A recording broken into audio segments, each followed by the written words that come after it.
go on now to Jacob's Big Ten.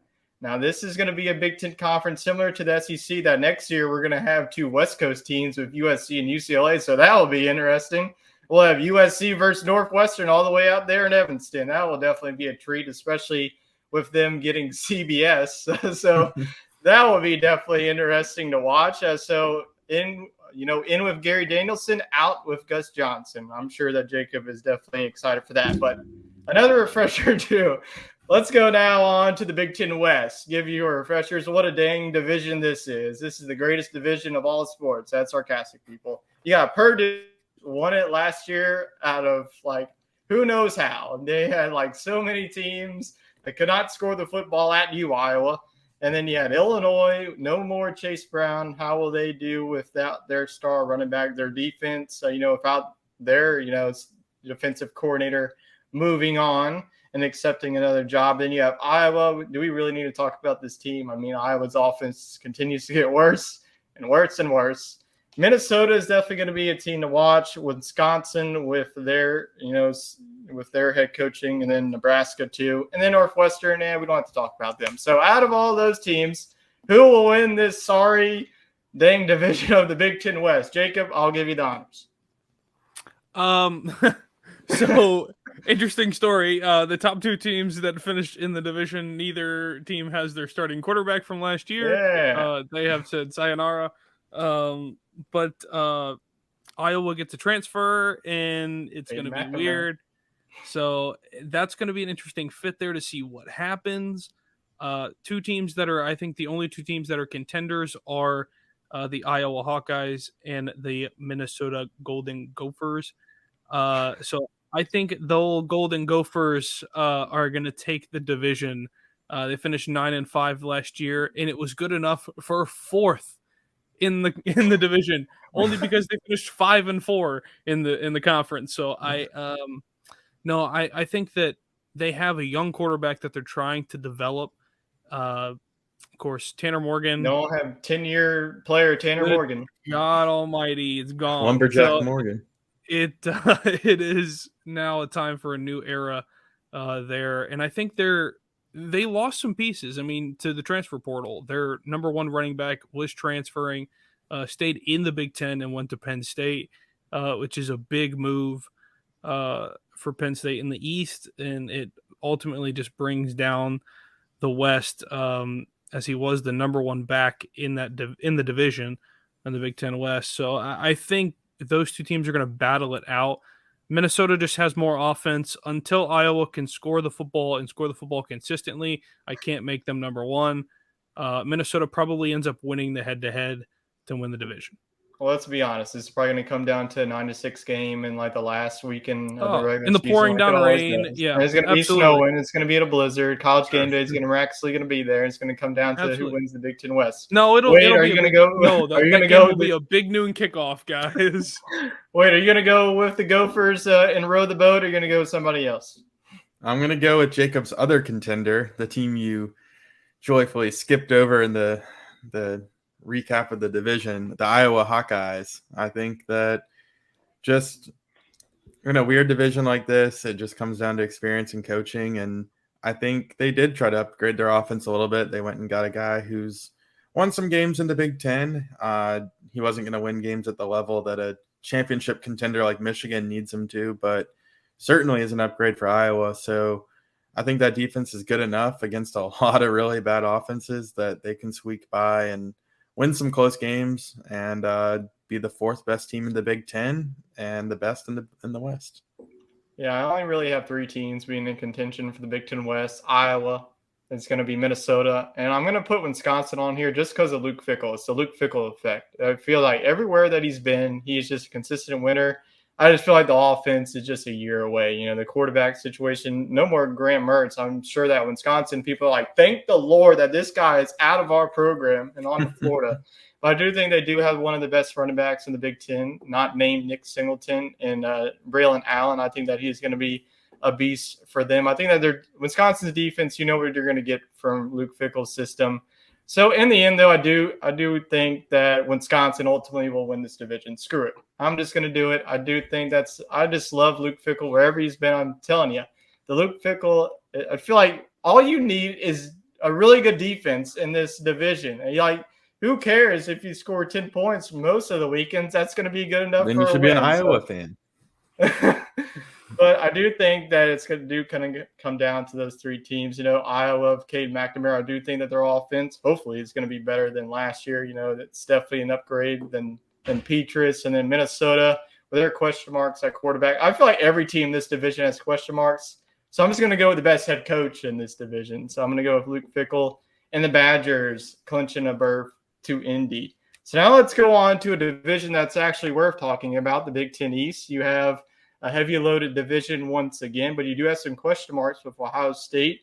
No quarterback for them, a new quarterback. Penn State also getting a new quarterback. Then Michigan, really no question marks. They're a really good team once again with J.J. McCarthy returning and then Blake Corum as well. So you got Michigan, Ohio State, Maryland, Penn State, Michigan State, Indiana, and Rutgers. Wade, who you have taken the East?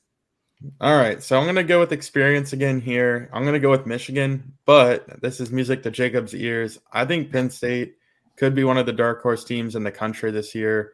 But with Drew Aller at QB, I mean, I think that he could take them over the top. I think he has the most potential out of the quarterbacks in this conference and certainly is better than anybody Ohio State has to offer right now. So they could seize that momentum early and end up being one of the surprise teams. This is a division you got to watch, not only who finishes first, but who finishes second, because there's a good chance that the second place finisher could back their way into the college football playoff. We've seen it happen here in recent years. So I'm going to go with Michigan for now, but wouldn't it be something to see Ohio State finish third in this division? And, oh, by the way, the Big Ten desperately needs to go to the top two teams for their championship, not division. They'll be doing it next year. Yeah. Well, I'm going to go next. I'm going to go leave ahead. Jacob for last since he's probably going to go on Go a ahead. big old rant about who's going to win the East. Nah. But once again, like the West, I think it's pretty common. We know what three teams are going to be in the mix. Michigan State without Peyton Thorne, they're not going to be really good anymore. And then outside of that, I just don't think there's really much competition outside the big three. Michigan is returning a lot on the offense. Defense, though, is where there's going to be some question marks arising. But they always reload in that one. Ohio State, without C.J. Stroud there, but they have one of the best receivers in the country, if not the best receiver, Marvin Harrison Jr. So it honestly, realistically, doesn't matter who's throwing the ball to them. But they do have some tough games to go to. Michigan has owned them in the past two games. They had to go to the big house. So I do not expect Ohio State, beating Michigan once. I mean, Michigan the past 2 years, their offensive line had just bully balled Ohio State. Blake Corum and Edwards had a really good season. So I think that, they're going to beat up on each other. This is going to be like last year. All these three teams are just going to beat up on each other. Penn State, Sean Clifford era is finally over for them after spending like 10 years of his life in State College, Pennsylvania. It's down to Drew Aller era. I think that a lot of Penn State fans have been on this guy. He's been a top recruit. You have a guy like Nick Singleton. I think that he's going to be right up there in the Heisman discussion. I haven't seen a running back in the discussion in quite some time. I think that he's like the next Saquon Barkley coming through the program. I think that defense, you do lose Joey Porter Jr., but you were able to reload it with a top heavy class. I'm going to go with Penn State. I think that, you get Michigan. Did they get Michigan at home this year, Jacob? That's right? Yes. Okay, and then they go Ohio State on the road. I would honestly rather have an experienced team like Michigan come to your place and then go on the road to, Ohio State. They're going to be figuring out some things. So I think that Penn State will win this one, either this division at 11-1 or 12-0. I think whoever wins the Big Ten East will ultimately go on and win the Big Ten championship. So I would say that Penn State right now, to me, would be my fourth seed in the college football playoff. Yeah, so getting into division, of course, it is a 3-team race. I agree with Wade in the sense that I think Ohio State is the third place finisher this year. I just don't think they're going to have the pieces necessary in order to compete with two teams that basically have the future of the Big Ten. And I think that's Michigan and Penn State. Michigan has all the necessary pieces. Like you mentioned, Tyler, the only thing that we don't know and is the biggest question mark is defense. And my biggest question mark is secondary for them. And I just think that is a piece that they're going to have to find good secondary pieces in order to stop these offenses in Penn State and Ohio State, both of them.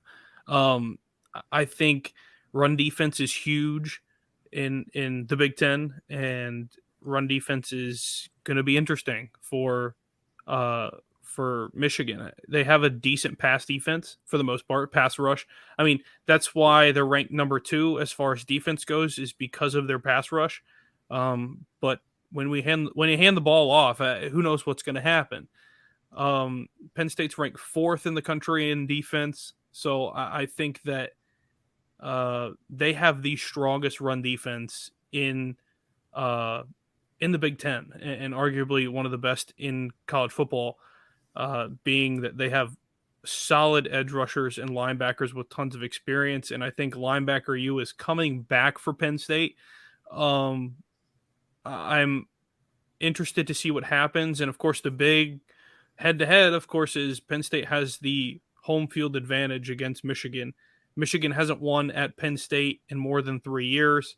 So it seems to favor Penn State, at least that game, if they can get through the rest of their schedule okay. Drew Aller, I think Drew Aller is a guy that, even though he's just a sophomore, I honestly think that he could be a contender for the Heisman Trophy if Penn State goes undefeated. I think that he honestly could win the Heisman Trophy, which is crazy to think. He was the number 1 quarterback in the draft class, and for Penn State to land somebody out of the state of Ohio like Drew Aller is massive. So I think that he'll be an instant burst of energy for them. Saw him play a lot last season, knowing Clifford went down, wasn't healthy, this, that. He came back. But Drew Aller, absolutely experienced, and people are going to be really surprised at the arm that this kid has. It is like Jordan Travis-esque like arm, and it is unbelievable. So I expect him to play really well. Like you said, Nick Singleton and Katron Allen, arguably the best duo of running back in the Big Ten. I think they'll have a huge year rushing yards wise. There'll be a lot of play action going on within that offense. I think you're going to see the old Trace McSorley, Saquon Barkley offense come back a little bit. With the delayed handoffs, I think will be big. Biggest question mark with Penn State, though, is offensive line.